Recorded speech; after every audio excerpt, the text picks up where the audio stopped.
Well, would you look at that? Episode 2 of the Nina Blanco podcast. I decided to do 2 episodes because I kind of felt bad about the first episode. I'm sorry.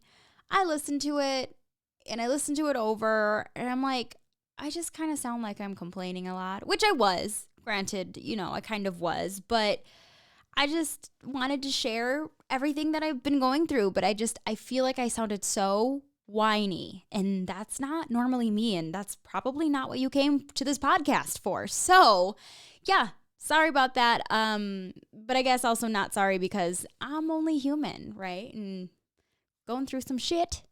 And when we're human and we go through some shit, we like to complain about it. And that's what I did for a little bit in that first episode, just to kind of catch you up. Just wanted to catch you up on everything that was going on. So, sorry about that. But yeah, bonus material. Look at that. Then you get 2 episodes. So that's cool too. So this past week in Colorado has been kind of dreadful. Hasn't been great out here because the Marshall fires had swept through northwest Denver, you could say, Boulder County, and it caused a lot of devastation. About 600 homes were lost, 1 person dead, another person still missing. Hundreds of pets that were in these homes gone with the fire, and just utter devastation. Think about it's your home. I mean, you don't even have to think about it. It's everything that you have. It was such a quick and sudden fire and almost came pretty much without warning. People just had to flee. And if you were lucky, maybe you could grab some sentimental items. But for a lot of people, they lost all of that, which is just devastating because this fire was just so tragic and so sudden and has, displaced so many people, families, not just 1 person, 2 person, whole families of almost 600 homes. They don't have a place to go. Now, I've lived in Colorado for a couple years now, almost 5 years, which is crazy, kind of cool actually. But I've lived here for 5 years now, and anytime that there is some sort of tragedy, I really, really have seen this community step up, which is the coolest thing ever. It's really great to just be a part of a state, a community that cares about one another. And, when these awful, tragic things that you wish never would happen, when they do happen, people step up. People step up, man. A lot of shelters open their doors, the night of the fire. It was just a flip of the switch that they were like, yeah, of course, we've got room over here. Churches open their doors, multiple shelters, and it was just really great to see. I've seen a lot of restaurants open their doors to people who don't have homes and trying to figure out their next move. I couldn't have any idea of what to do, call my insurance company? I don't know. I do know that because of this tragic event that there is going to be some federal money coming to Colorado. Some of that money had come to help put out the fire, and some of that money has already started to become distributed to the families that need it who have lost their homes. And so some of that money will also be put forth to, do some infrastructure and rebuild that community and rebuild some homes. So that's kind of cool.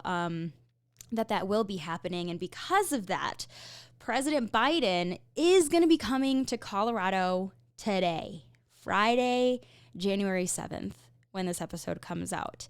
I don't have any current details on it now because I'm recording this on Wednesday and it was just announced, but he is going to be coming to Colorado and he is going to go to where the damage was done from the Marshall fire, and he's going to look at it himself and, I don't know, maybe hopefully help push more money, push more resources for people that really need help. So that's, I guess, a little bit of the bright side is that Colorado is not being left in the ashes, so to speak, people have taken notice. This was a big deal. My heart goes out to everyone who's just trying to figure out their next move, figure out their next meal. Like I said, a lot of places are stepping up, which is really, really great. One place that comes to mind, just because I just saw it on Instagram, Osaka Ramen. I personally love them. They have a spot in Rhino, and they have a couple sushi restaurants as well. Like, I think they're called Sushi Rama, where they have like the conveyor belt. Anyway, the chef who had opened up these restaurants, he is helping out some of the victims, by giving free meals. And so I just think that's really cool. And he's one of many, many, many restaurants that are stepping up to do this, which is really great. So, pat on the back to our community. Of course, we're going to take care of one another, and to everyone who is looking to find out, what are they going to do next, who are still trying to emotionally recover from what happened and not having their personal belongings. We love you. We're praying for you. My heart goes out to you, and we're going to get through it, and we're going to get through it together. Just wanted to say that. Earlier this week, I went out and I got myself a COVID test. I'm not feeling sick or anything like that. Like, all those sniffles from the last episode were from me crying, not from actually feeling sick or anything like that. I decided to go get tested to be a responsible adult living in the middle of a pandemic, because as I said, I was traveling for the holidays. We road tripped it, stopping at multiple gas stations, going to the boys' mom's house. We did see a friend or two while we were in St. Louis. And so we decided, as we're traveling back, and more gas stations through, Kansas and eastern Colorado and Missouri, we're like, we should probably get a COVID test just in case. Well, I booked my COVID test a week ago, last Friday, and the only open slot they had was this past Tuesday. So I did go and get tested on Tuesday. I'm awaiting my results. It's still going to take another day or two, but like I said, I'm not feeling any symptoms, but you never know. Could be asymptomatic. So I just wanted to, go get that COVID test. But something really mortifying happened to me while I was going to get that COVID test. This is embarrassing. But I already shared it on my Instagram story that day, so might as well put it on the podcast and record it so it lives on the internet forever. So I had pulled up to this COVID testing site. It's in my neighborhood. Again, it was just like the only appointment I could get. And a lot of people are trying to make these appointments because, Christmas, and a lot of people are feeling sick right now. So I got this appointment and I went in. It was a drive-through testing site. And I pulled up. I had obviously made my appointment beforehand and filled out information. I have a barcode. When I pulled up there, I had to show them. So I get there, they check my barcode. They ask me, do you want a nasal swab or saliva? And I was like, oh, I get the option. Okay. But I had never done a saliva test. And I was like, I'll just do the nasal test because I've done those before. And that's what I was expecting to kind of do that day anyway. So I was just freaked out because I was like, I didn't know I was going to have the option. And I'm like, nasal, yeah. So, all right, they go get the nasal test. I pull forward, roll down the window, and I pull my mask down only below my nose, covering my mouth still. And they say, okay, are you ready? I say, yep. And then they go in on my right nostril and they swab around deep in there. I'm like, okay, I'm good. I'm a pro.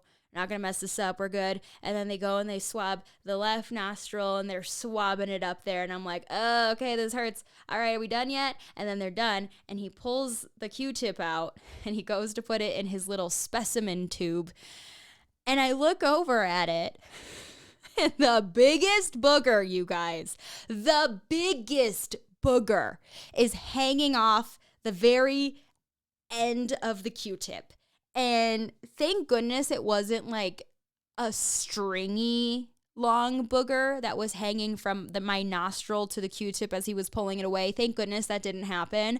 But still, I looked over at it and it was this big honking booger. Just, it looked like a giant bulging mole or something bursting out of the side of this Q-tip. It was disgusting. And I was like, oh my gosh. I didn't say anything, but I was just like, oh. And he was like looking at it as he put it into the tube.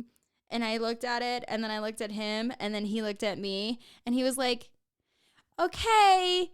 you'll get your test results in 3 to 5 days. We'll email you to let you know your results. And I'm like, okay, bye. And I drove off so fast. I was in the parking lot of a school, and I probably should not have been at the speed that I was in. But luckily, the kids were at recess. No one was around.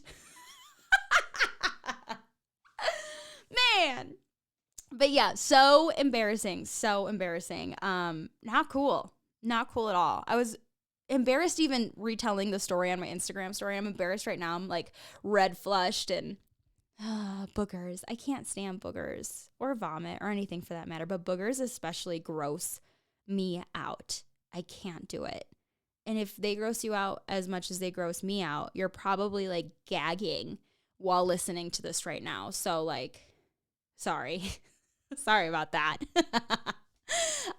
Since I was mortified and humiliated and embarrassed at my past COVID testing experience, I thought it might be fun to have a guest on the podcast. My very first guest, I talked about him in the first episode, my bridesman, Ruben.